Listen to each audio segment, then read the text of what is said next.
Bueno, quiero, como del mismo modo que en la reunión anterior, quiero completar algunos aspectos del tema del silencio que me parece que vale la pena no dejar perder. Como ustedes recordarán, había hablado o había comenzado con la idea de que el silencio tiene forma y que la cuestión de la forma suscita una serie de matices para indagar en la forma. Por ejemplo, el problema de su configuración, cómo se configura como forma, de eso hablamos más o menos en detalle, de los usos del silencio, y quedaban dos puntos para presentar, uno el de la sintaxis y otro el de la posición. En la reflexión sobre las configuraciones y sobre los usos salían dos o tres conceptos a retener. Uno es el concepto de ritmo, otro es el concepto de continuidad y otro es el concepto de interrupción.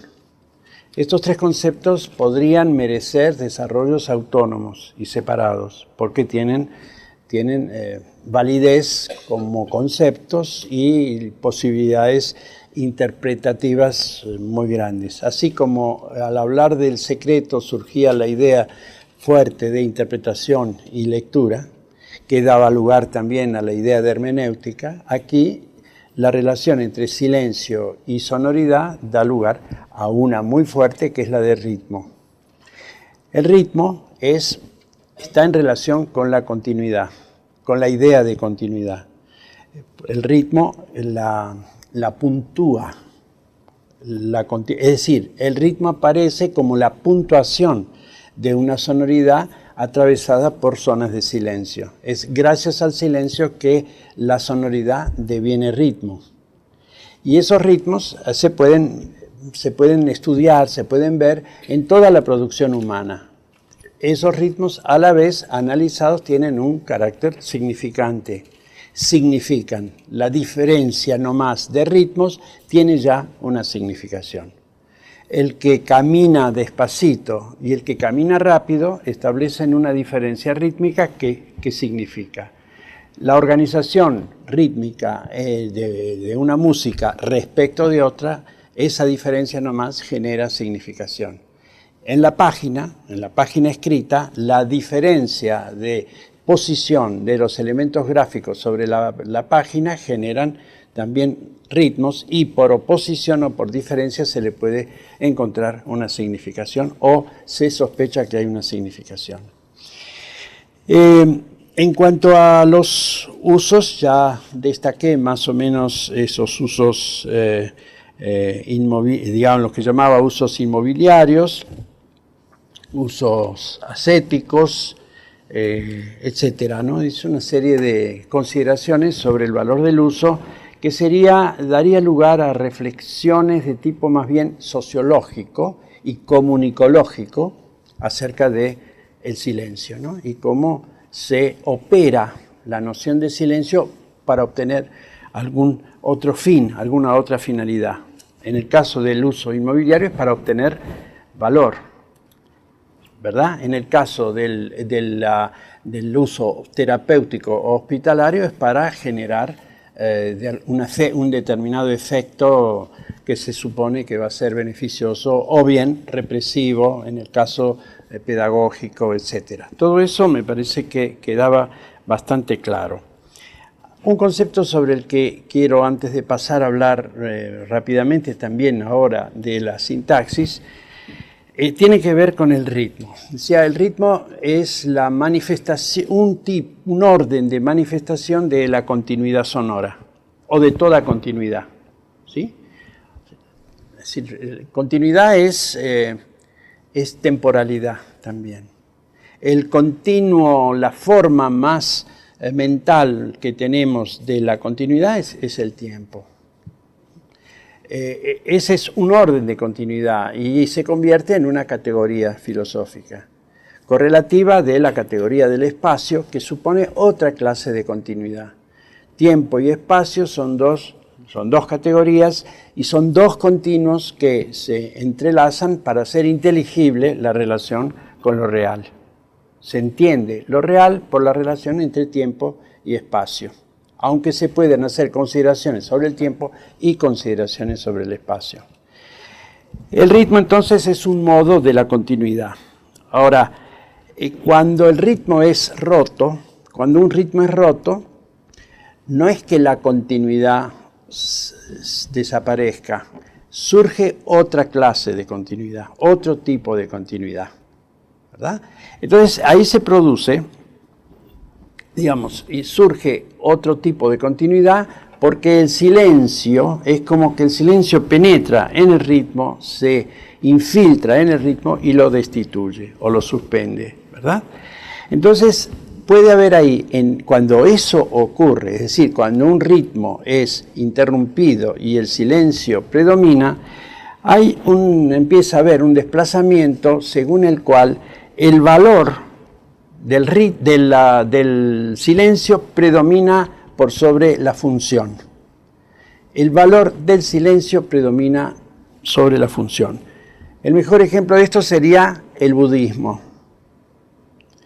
En el budismo, en las actitudes budistas o en la ética budista, el silencio crea una interrupción radical de la sonoridad, ¿verdad? O del sonido. Y se convierte en un valor, aparece como un valor. Es decir, que la función del silencio de modificar el ritmo y de generar uno nuevo es sustituida por el valor que se le atribuye al ritmo, ¿no? Al silencio. Y eso da cuenta de todas las operaciones que con el silencio se han hecho en ese mismo sentido. O, por ejemplo, lo que ocurre cuando una conversación se ejecuta con códigos diferentes. Lo que predomina entonces en el silencio es el valor más que la función, a propósito de esa interrupción o de ese corte. O cuando se lo utiliza con fines terapéuticos. Lo que predomina es el valor respecto de la función, ¿verdad? La función sería la de generar ritmo y el valor sería algo que va más allá de esa función para hacer justamente eso, valor, como es en estos tres casos, y debe haber sin duda muchos más ejemplos. En este desplazamiento, en esta conversión en valor, el silencio aparece como materializado, ¿sí? O sea, puede ser manipulado, puede ser trabajado, ¿no? O sea, se convierte en una especie de en sí, aunque pueda también incluso estar revestido de palabras, ¿sí? Como sería el caso del silencio terapéutico en la perspectiva, por ejemplo, lacaniana, donde el silencio forma parte de la metodología. A eso lo llamo ser trabajado en sí mismo, en sí. Bien, ¿qué quiero decir con la sintaxis? Hola. Con la sintaxis quiero decir que existen procedimientos para configurar o conformar el silencio y que serían estos procedimientos equiparables a ciertos códigos retóricos. Es decir, donde aparece la noción de sintaxis, aparece inmediatamente la de retórica. La sintaxis es un impulso, casi diría espontáneo, quiere decir ordenamiento. Sintaxis quiere decir solamente ordenamiento, pero cuando se hace de acuerdo con determinados códigos, ya pasa a otro nivel y ahí se llama retórica. Y las retóricas luego pueden configurarse de una manera autónoma que luego son aplicadas, ¿sí? Se ve muy bien esto en el caso, pero luminosamente en el caso de la poesía. Se adopta tal retórica y luego se la abandona y se adopta otra retórica. Las retóricas son configuradas como conjuntos de normas que se aplican, ¿verdad? Bien. Esas retóricas dan lugar, como todas las retóricas, a las artes. Ustedes habrán visto en muchas ocasiones que hay ciertos poemas que son de arte poética, que incluso casi todos los poetas han elaborado las artes poéticas, es decir, han expuesto lo que son sus retóricas. Esas artes poéticas, o esas artes, esa idea de artes, en relación con el silencio, tuvieron presencia muy fuerte en el siglo XVII, XVIII, en un momento en que toda la sociedad, en Francia específicamente, se ordenaba de acuerdo con retóricas. Hay un texto que me gusta mucho citar, que yo lo he mencionado en ese esbozo de bibliografía muy endeble que propuse, pero que encierra muchas otras cosas, desde luego, un texto que se llama El arte de callar, de un sacerdote algo liberal y racionalista del siglo XVIII, que ese libro forma parte de numerosas artes que se escribían en ese momento, y que todas esas artes y esas retóricas tenían por finalidad ordenar la vida social. Las artes podían ser de estar sentado en la mesa en las comidas principales, las artes de recibir, las artes de rechazar, las artes de comer, las artes de lo que a ustedes se les ocurra. Todo estaba retorizado en una corte fuertemente retorizada también, llena de ceremoniales. El arte de callar es un arte del silencio y por lo tanto es una manifestación de esa sintaxis, ¿no? Ahora, esa sintaxis, por lo tanto, esa sintaxis o esas retóricas del silencio tienen un carácter histórico, porque los comportamientos, las maneras de actuar frente al silencio o de producir silencio no son las mismas históricamente hablando, han ido cambiando y han sido objeto de nuevas retóricas. Por ejemplo, la retórica del arte de callar del siglo XVIII descansa sobre un principio filosófico de ordenamiento racional y jerárquico, ¿verdad? Es decir, en el cual, por ejemplo, la noción de oportunidad es una noción fundamental. Cuándo hay que callar y cuándo hay que hablar. Y por qué está dictada la oportunidad. Y la oportunidad está dictada por normas de otra clase. En especial la norma de lo razonable, de lo oportuno y de lo discreto y de lo jerárquico. Pero no es lo mismo el callar en la época democrática, en la que, digamos, cada ciudadano siente que su silencio podría ser simplemente una concesión insoportable, que tiene que intervenir, que tiene que hablar. Y por lo tanto, el modo de callar que tendrá será muy diferente al anterior, al precedente. No digo que mejor ni peor, diferente, históricamente cambiante. El manejo del silencio, la estructura del silencio, ahora, ya en siglo XXI, es muy otra que incluso en las últimas décadas del siglo XX. Entonces, en ese carácter histórico que pueden tener la retórica del silencio, puede haber como dos posibilidades de entender a dónde van, es decir, qué logran. Una, considerada una retórica como una vía de acceso a otra cosa. Es decir, los procedimientos para callar como forma de acceder a otra entidad. El mejor ejemplo de esto es el silencio de las clausuras monacales. ¿Por qué callan? ¿Por qué hay esa orden de silencio, ¿no?, en la clausura monacal? Y porque, digamos, es como una ascesis. Una vez cumplido ese requisito, se llega a otra parte, ¿no? Y también, digamos, como instrumento de convivencia. Es el manejo del silencio cortesano. Estas retóricas son herencias cartesianas, desde luego, del logocentrismo cartesiano. En el momento romántico, por ejemplo, esas retóricas se rompen. El silencio tiene otra entidad. El silencio ya es el encuentro del ser consigo mismo a través del silencio de la naturaleza, para hacer un esquema muy simple. A propósito del silencio monacal, me contaban el otro día algo así como un chiste. Es alguien que decide entrar a una orden y le dicen, primera condición, silencio absoluto durante 30 años. ¿No? Al cabo de 30 años tendrá derecho a decir 2 palabras. Luego otros 30 años y tendrá derecho a 2 palabras. ¿No? Entonces se producen los primeros 30 años y el así adepto le permiten hablar y dice cama dura. Pasan 30 años y dice comida mala. Pasan 30 años más y le permiten hablar y dice me voy. Y entonces el superior de la orden dice ya era hora, chingue y chingue, hablando y hablando, reclamando y reclamando, ¿no? La idea del silencio monacal, es decir, a dónde se llega.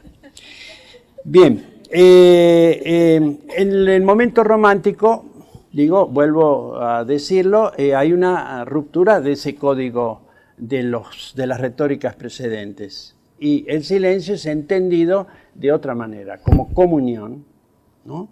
Del sujeto, del ser individual del sujeto consigo mismo a través, sobre todo, del silencio de la naturaleza y, por supuesto, del silencio de los congéneres también. En cuanto al otro punto, la posición del silencio, la posición habría que entenderla frente a 2 instancias, frente al sonido en general, del cual algo hemos dicho, y de la palabra en particular. Muchos han escrito sobre el silencio y la palabra. Yo también ahí sugiero por lo menos 2 títulos, 2 libros que se refieren a eso en particular. No tanto al sonido en general o a la sonoridad en general, sino a la palabra en particular, que es lo que crea más dificultades o lo que hace pensar más precisamente, ¿no?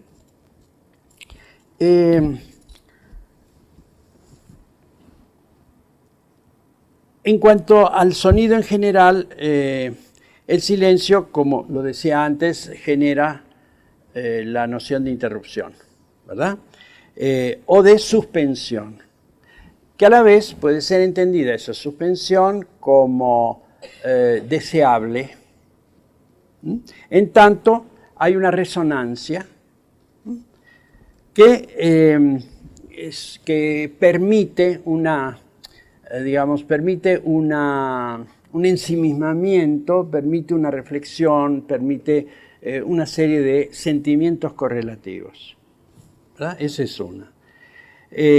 Permite la evocación, permite la introspección, en fin, tiene ese tipo de efectos ligados a la afectividad y que en general también podríamos poner en el rubro de la reflexión por vía de la resonancia. Es decir, la resonancia sugiere, aquí se aplicaría esta reflexión medio provocativa que hice el otro día sobre el aplauso, como un modo de evitar o de cortar esa resonancia reflexiva. En lo que concierne a la palabra, a la posición del silencio en relación con la palabra, digamos que el silencio enmarca la palabra y le da relieve. Ya también creo haber dicho algo de esto. Si el silencio una continuidad, la palabra fuera una continuidad absoluta, no se distinguiría. Del mismo modo que en el caso de la escritura, si la escritura no estuviera puntuada por espacios, no se percibiría. Sería una masa, sería un bloque. En el caso de la escritura, por ejemplo, los espacios en blanco que equivaldrían al silencio para la sonoridad están en las letras mismas. Las letras no son compactas. Las letras son trazos que incluyen zonas blancas. Y a la vez las letras se relacionan cada una con las otras dejando blancos. Las palabras, que son la reunión de estas letras llenas de blancos, se separan de otras palabras. A la vez, las líneas que se trazan se separan también de otras líneas. Imaginemos por un instante que no hubiera todos estos espacios, no habría escritura. Sería una masa. El blanco, entonces, en la escritura es lo que permite reconocerla como escritura, es lo que la condición. Lo mismo en el caso de la palabra. Si no estuviera puntuada, enmarcada por el silencio, no sería reconocible. De manera que este es el primer concepto, ¿no? Pero hay reflexiones de otro orden todavía. Es en cuanto a así esta relación entre silencio y palabra también supone un comienzo. La pregunta es ¿qué es lo primero? ¿Qué precede? ¿Cuál elemento precede al otro? ¿El silencio precede a la palabra? ¿O cuándo empieza la palabra en relación con el silencio, ¿no? La idea de comienzo es también difícil, ¿no? ¿Comienzo de qué? De la frase que se va a pronunciar y por lo tanto de las palabras que van a surgir. ¿Sobre la base de un silencio previo o el silencio viene posteriormente? No lo sé, o por lo menos, digamos, es un punto que es inherente a esta reflexión. Pero lo que importa en esto es el haber puesto sobre la mesa la noción de comienzo, que es una noción fantasmal, nos persigue en todos los órdenes. Queremos saber cuál es el comienzo de las cosas. Y si esto lo llevamos a términos teológicos, por ejemplo, toda la noción de la creación nos pone en la temática del comienzo. Pero también en el plano de la física tenemos la temática o la problemática del comienzo. Y lo tenemos en el orden de la comunicación. Y lo tenemos en todos los planos. Y precisamente en el orden teológico las cosas están unidas, porque no solo Dios es el comienzo, es el creador, el comienzo de todo, sino que también es el logos, también es la palabra la que está en ese comienzo de la creación. En el principio fue el verbo, dice la Biblia, con una sabiduría sobre esto increíble. Es decir, es una cosa, pero realmente fulgurante, que ha perdurado a lo largo de los siglos esa noción, esa idea. Es decir, que el comienzo del todo está ligado al comienzo de la palabra. Razón por la cual preguntarse por el comienzo de la palabra en relación con el silencio es pertinente porque es también el principio de la diferencia. Es el comienzo de la diferencia. ¿Cómo se vive ese presunto silencio preliminar? A la palabra o al todo, o a la creación, o a la materia, o a lo que sea, ¿no? En cierta imaginería, diría antropomórfica, ese silencio es imaginado, concebido como poblado de ciertas entidades rumorosas. Pero de aquí sale otro concepto que quiero destacar, aunque sea rápidamente, y es que si esas entidades rumorosas son sonido, respecto del cual el silencio ejecuta esa tarea de recorte que por un lado genera el ritmo, por el otro lado tiene que ver con la palabra, y de ahí sale también una noción de diferencia, esa diferencia es mucho más fuerte respecto de la noción de ruido, que no es lo mismo que la de sonido. La noción de ruido abre también una reflexión ineliminable, ¿no? El ruido, porque además es importante en este momento de la reflexión, porque el ruido también se liga al principio, al comienzo de toda esta reflexión, es decir, a la idea del malestar. El ruido se vincula con el malestar. Y sin embargo, el ruido también está incorporado a la palabra. Como ustedes saben, nosotros nos manejamos en la palabra con vocales y consonantes. Las vocales son sonoras, las consonantes son sonoras y sordas. Las consonantes sordas son ruido, no son sonido. No son sonido porque no se realizan mediante la vibración de las cuerdas vocales, que es lo que produce el sonido. De manera que aparece también en escena el ruido. El ruido, pero ya con otro carácter, ya no con este carácter funcional o intrínseco, sino con un carácter, yo diría, ahora más semiótico, en el sentido de que el ruido es vinculado con la noción de malestar y es en ese sentido ideologizado o idealizado.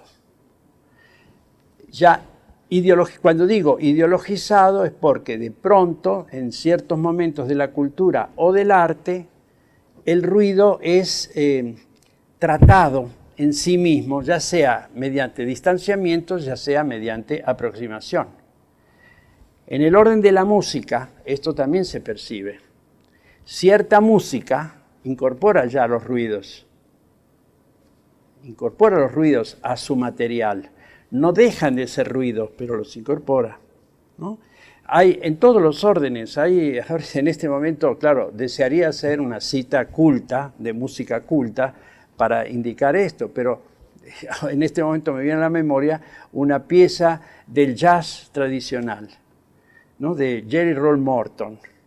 Es una especie de transformación del sueño de amor de Liszt, maravillosa, hecha en jazz, y de pronto interrumpida por claxones. Esto significa algo, esto es algo, es decir, el ruido es incorporado en ese caso. En otros casos, el ruido es rechazado. En la música clásica, llamada clásica, el ruido no entra ni por casualidad.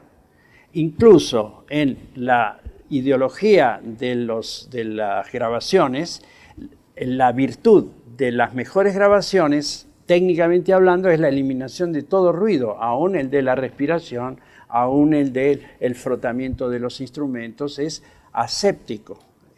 Todo eso es ideológico. Todo esto es ideológico. Hay una novela clásica del naturalismo francés del siglo XIX que se llama Al revés, Au rebours, de Huysmans, en el que en una mentalidad decadente, del decadentismo, quiero decir, no decadente en sí misma, sino del decadentismo como poética, el personaje rechaza absolutamente toda posibilidad de ruido y de molestia que viene con el ruido. Entonces obliga a todos sus servidores a deslizarse por los pasillos para no escuchar absolutamente las pisadas. Les hace poner sombreros muy grandes para evitar, para que hagan sombra al pasar por las ventanas, del otro lado de las ventanas, y él no pueda advertir ni siquiera los perfiles, ¿no? Para que se diluya todo, ¿no? Ese es el decadentismo, el ruido entonces rechazado. Y en el otro caso, el ruido incorporado. Pero en todo caso, la relación entre silencio y ruido es una variante de la relación entre palabra y sonido, de palabra y silencio, quiero decir, ¿no? El ruido aparecería, entendido como malestar,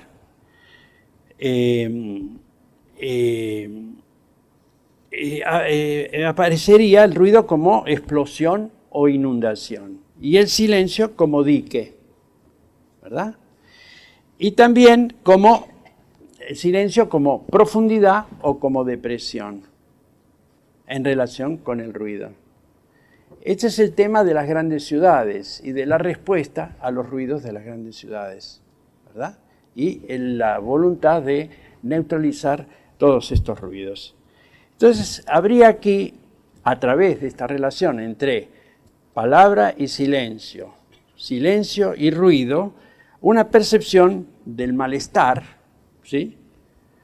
Que ligaría por una vía, por un puente semiótico, la exterioridad social con una subjetividad siempre en conflicto en relación con estos elementos.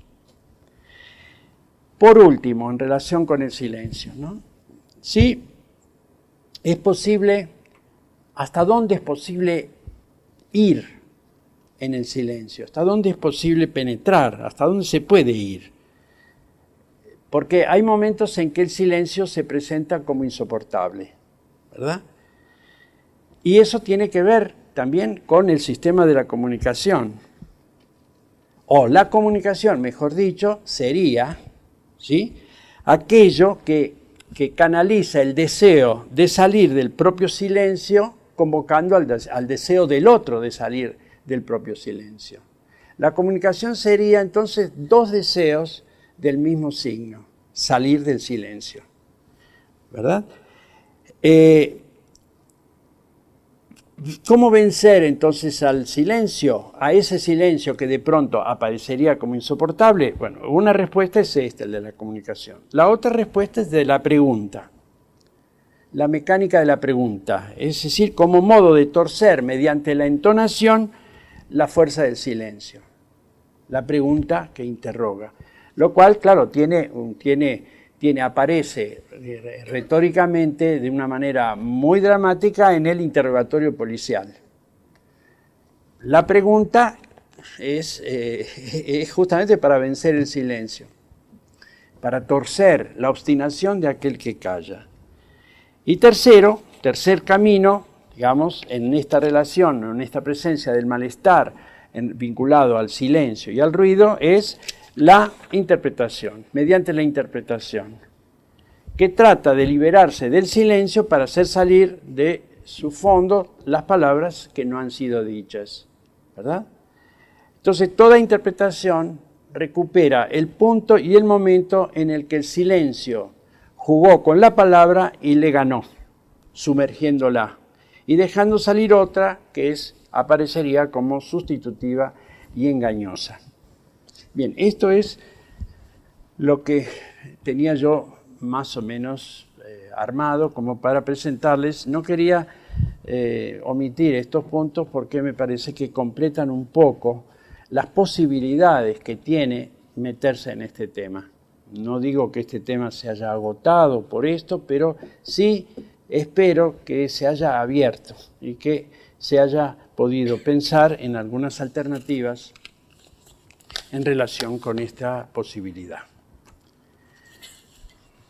Bueno, pasemos ahora a otra historia.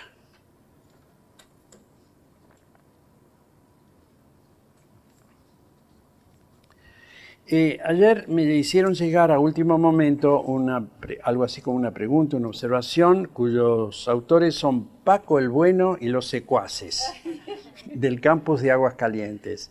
Y bueno, dice una cosa interesante en la pregunta, se hace una especie de codificación sobre el manejo del silencio en semiótica. Tengo la impresión de haberlo respondido con estas reflexiones, pero nunca uno responde exactamente a una pregunta. Cuando esa pregunta, como toda pregunta, entraña la respuesta. Ahí hay otro tema que me parece interesante en la dinámica de las preguntas. Todas las preguntas implican la respuesta y cuando la respuesta es otra, la pregunta no es respondida. De manera que espero haberme acercado por lo menos. Bien, para entrar en el tema de la exclusión, voy a partir del último momento de lo que dije respecto al silencio. O sea que las relaciones entre sonido y ruido en la cultura, las relaciones entre sonido y ruido son diferentes vistas en la zona de la cultura y en la zona de la naturaleza.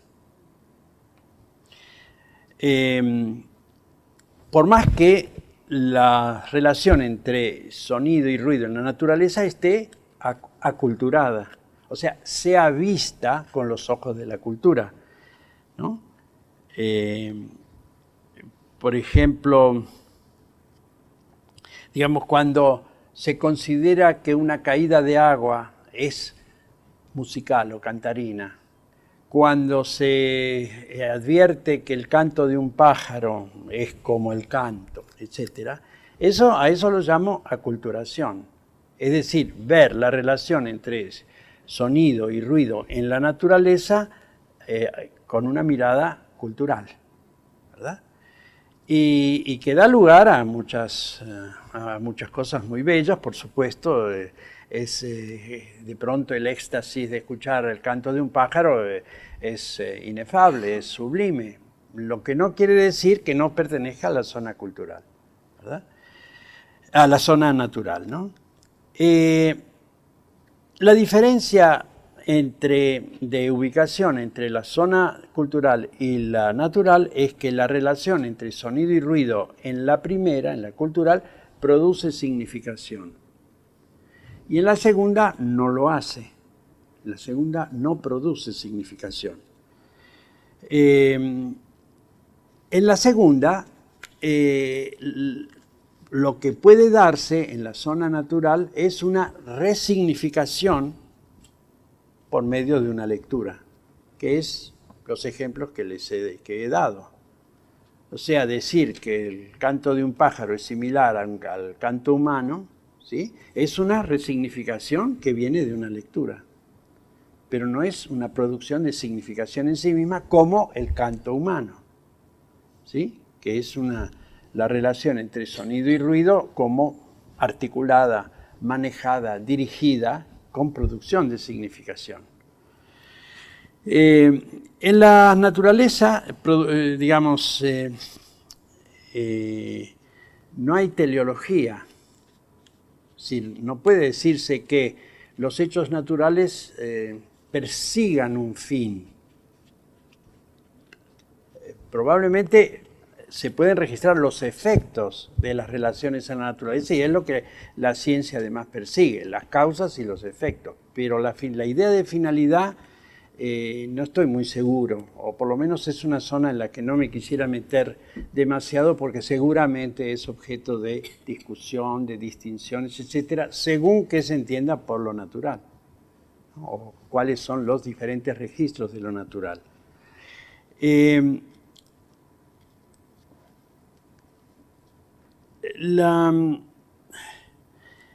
En ciertos registros de lo natural, los movimientos de la naturaleza en relación con sonido y ruido pueden dar lugar a protolecturas, lo que yo llamaría protolecturas.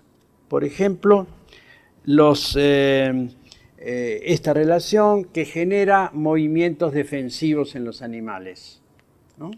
Al parecer, cuando ciertos ruidos o sonidos aparecen, ciertos animales los persiguen y se fugan, ¿no?, o agreden, o algo así, ¿no? O el sector instintivo o sensorial, la atracción sexual, etcétera, que a veces está dada por la relación entre sonido y ruido.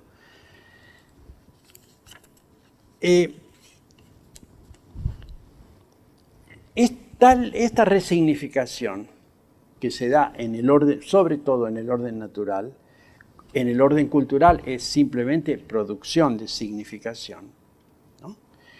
Y esta resignificación, entendida como el acto de conferir significación en todos los casos, depende de la actuación de un observador externo.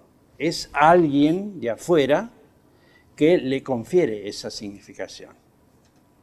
O sea, si se produce un ruido y hay unos animales que huyen, alguien que está acá dice, hay una relación entre el ruido y la huida de los animales, ¿no? O sea, hay un observador externo, ¿verdad? Ese observador externo viene a ser el sujeto de la lectura, el que realiza la lectura, ¿no? Ahora bien, en la zona cultural, en la zona de la cultura, el acto de lectura puede ser entendido y a la vez significado. Quiero decir, entendido en tanto persigue la determinación de una significación, ¿no? Y me perdí un poquito. Y significado en la medida en que como actividad tiene significación. El otro día yo creo que di un ejemplo de esto, es decir, cuando leo no solo percibo el contenido de lo que está en el escrito, sino también realizo una actividad. Hay una distinción que hay que hacer, una distinción teórica, porque en el acto de lectura está fundida, es una sola cosa, pero teóricamente se puede hacer la separación. Tiendo a entender lo que está escrito, pero también al mismo tiempo realiza una actividad. Entonces, el acto de lectura puede ser entendido y, a su vez, significado. Y de ese entendimiento pueden surgir entidades superiores a la relación misma entre el observador y lo que se observa. Entre el observador y lo observado, ¿no? Por ejemplo, digamos, la noción de ritmo es percibida desde afuera como resultado de esa resignificación. Me explico un poquito más. Es decir, en la zona cultural observo determinados fenómenos que tienen que ver con la relación entre sonido y palabra, sonido y ruido, etc., ¿no? Y percibo, al observar un acto verbal cualquiera, que tiene ritmo. Es decir, que lo estoy resignificando, ¿verdad? Mediante la lectura lo estoy resignificando. La noción de ritmo es el producto de esa resignificación. Voy a dar otro ejemplo que me parece que todavía sería más claro. Cuando leo un texto que se me presenta como un texto narrativo y leo en el texto que el señor Pérez salió de su casa a las 5 de la tarde para dirigirse a la oficina, entiendo que se trata de un señor Pérez que salió a las 5 de la tarde para ir a la oficina. Pero inmediatamente también entiendo que se trata de una entidad a la que llamo personaje. Es un personaje porque está en el texto, está escrito. Y además entiendo otra cosa más, es que alguien que no está implicado está diciendo que el señor Pérez, o sea, se genera la noción de narrador.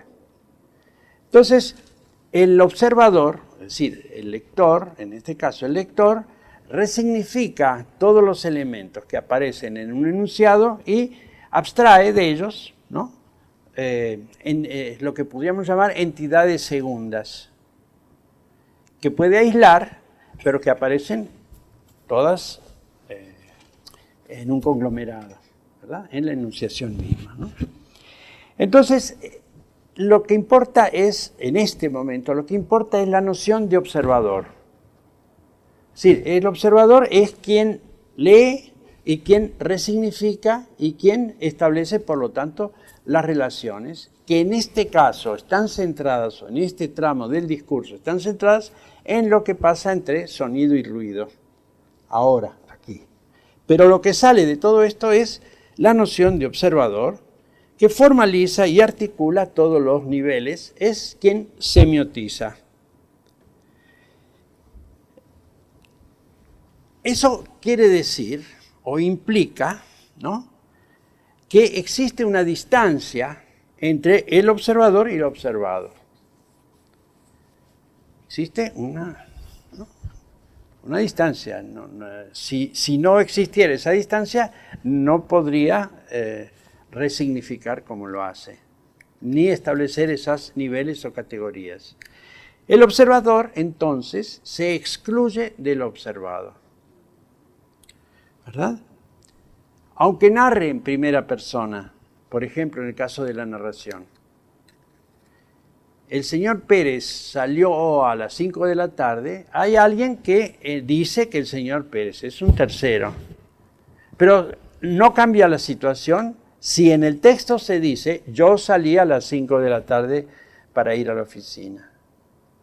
También ahí hay una toma de distancia, hay un observador que mantiene con lo observado una relación de distancia menor o mayor, pero siempre hay una relación de distancia. Quiere decir que el observador se separa, se separa del observado, en primer lugar, para poder observarlo, y en segundo lugar, podemos decir que se excluye. De lo contrario, se fundiría, se perdería en él, ¿no? Esto no afecta la noción de subjetivización de lo que observa, que esa es otra dimensión, presenta otra dimensión. Subjetivización sería el modo ¿no? En que cada subjetividad se introduce en la exclusión de que es objeto. ¿Sí? No es que quede la subjetividad o la subjetivización quede anulada por el hecho de esta exclusión. Yo creo que esto es bastante sugerente, me parece, desearía que fuera sugerente, porque esto indicaría que por más rigurosa que sea una observación, estoy hablando de fenómenos de enunciación, no fenómenos científicos, pero aún en los científicos, por más rigurosa que sea la exclusión del observador respecto del observado, lo subjetivo de alguna manera también penetra. No vence la exclusión, pero penetra en la observación que depende de la exclusión. Así entonces, como toda observación es en principio excluyente, aunque esto también merece su opuesto, habría observaciones, o podríamos llamarlas observaciones, a algunas que podríamos calificar de simpatéticas, que serían las místicas o las eróticas. Da la impresión que ahí hay una fusión. ¿Podría hablarse de observación en el caso de una fusión mística? Aquel que proclama veo a Dios, soy Dios, el que dice veo a Dios está diciendo soy Dios. ¿Verdad? Me estoy fundiendo. Es algo así como pretender viajar a la velocidad de la luz, ¿no? En la teoría de la relatividad esto está bien claro. No se puede viajar a la velocidad de la luz, pues ya se deja de viajar, ya no es más viaje. Es decir, que la observación mística, erótica o simpatética puede ser concebida también intelectualmente, pero parece difícil que pueda ejecutarse. De lo cual surge otra vez que casi todo ver es excluyente. No es que el ver no se apropie de aquello que ve, pero en el acto de ver es excluyente. Salvo, pero esto no le quita también este carácter excluyente, lo que pueda dar, ¿no?, de incluyente, por el lado de la subjetivización, lo que podemos llamar la conexión significante. Dicho de otro modo, yo veo esto, pero esto es un simple objeto. Veo una frase, un enunciado, la veo, entonces se instaura esta exclusión. Ahora, lo que reconozco en la frase puede incluirme, pero es por otra vía. Lo que no quiere decir que la exclusión sea derrotada. La inclusión vendría por la conexión significante, es decir, yo me vinculo o me revinculo con aquello de que me separé porque de alguna manera me reconozco en él, porque de alguna manera establezco un puente. Véanlo, por ejemplo, en la relación, en la emoción poética. Yo leo un poema y me encuentro en el poema. Estoy diciendo una cosa muy simple. El poema me dice, etcétera. Pero yo soy yo y el poema es otro. Es otra entidad. Yo estoy fuera, estoy excluido del objeto que estoy mirando. Pero lo que el poema me dice me toca. Entonces hay una reinclusión por el lado de una conexión significante. ¿Verdad? O sea que en ese caso, o en esta instancia, lo que se observa en lo observado se reúne con lo que el observador puede observar de sí mismo. Y este ejemplo del poema me parece que es bueno en ese sentido. Ese encuentro, ¿sí?, ese nuevo encuentro, al que podemos designar como subjetivización, es ya un fundamento de otra cosa, de lo que llamamos significación. Es ahí donde lo que llamamos significación cobra fuerza y presencia. Repito entonces el circuito y sentándolo en la idea del poema, porque me parece que es lo que casi todos aquí más compartimos como experiencia. Leo un poema y yo soy uno y el poema es otro.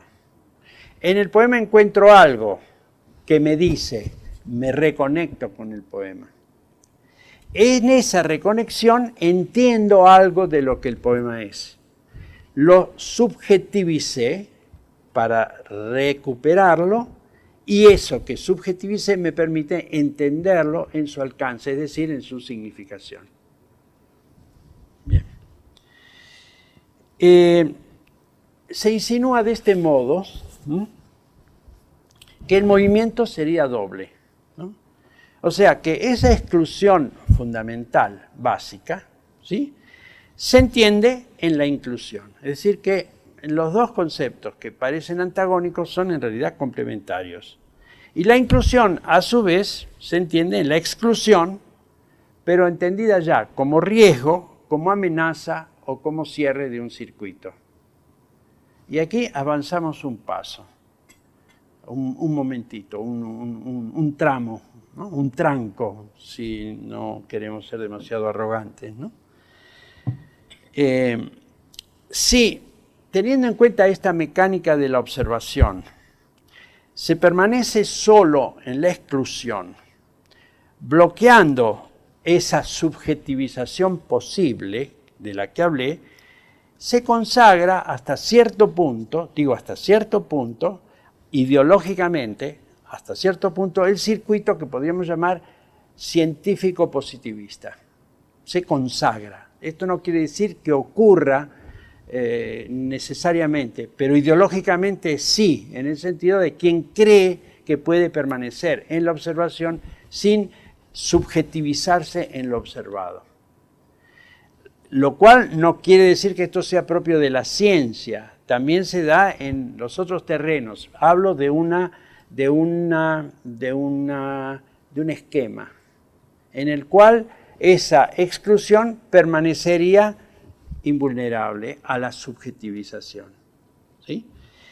Si se procura el segundo aspecto del asunto, saltando por encima de la exclusión, ¿no?, la dimensión que se instaura sería la dimensión poética o la dimensión religiosa, ¿sí? Y la significación entonces se fundiría entre objeto y sujeto, y lo cual tiene su explicación o su ejemplo mejor, más preclaro en la poesía mística, en lo que pretende la poesía mística, en lo que formula la poesía mística. Digo en lo que formula, no en lo que hace la poesía mística. También hay que ver la poesía mística con ojos de la poética y no con el juego de la mística, porque el juego de la mística es lo explícito de la poesía mística, mientras que la mecánica de la poesía permite considerarla como poesía, es decir, entrar en este juego de inclusión, exclusión, subjetivización y búsqueda de la significación.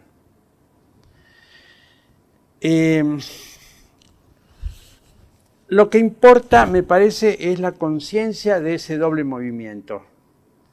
Es decir, no creer que hay un solo movimiento, o que los términos no se interactúan y no se interpenetran permanentemente. Si hay conciencia de ese doble movimiento, da lugar a una semiótica que vincula estas dos categorías como un continuo de momentos, de un momento a otro. Y esta semiótica podría ser la condición de lo que podríamos llamar un conocimiento verdadero, ¿sí?, en la medida en que se abarca todo el circuito cognoscitivo, ¿no?, como superación de la separación nociológica que se suele llamar conocimiento. Está como puesto fuera, ¿sí?, de lo que los sujetos pueden generar, sino como lo ya generado que hay que incorporar.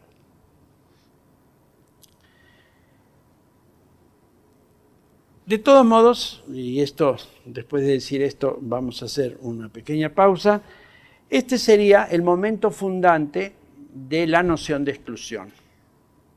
¿Sí? Porque con todos estos prolegómenos parecería que estoy como disolviendo el concepto de exclusión. Alguien me podría decir, bueno, sí, la exclusión es también inclusión y hay un paso de uno al otro. Bueno, entonces, ¿qué es la exclusión? ¿No? Sería, yo creo, el momento fundante de la operación de la exclusión, que lo que no impide una pregunta acerca de la exclusión misma, y otra vez considerada como un objeto, o convertida en un objeto, al que se lo puede indagar sobre el lugar en el que está situado y, digamos, tal como aparece. Vamos a hacer un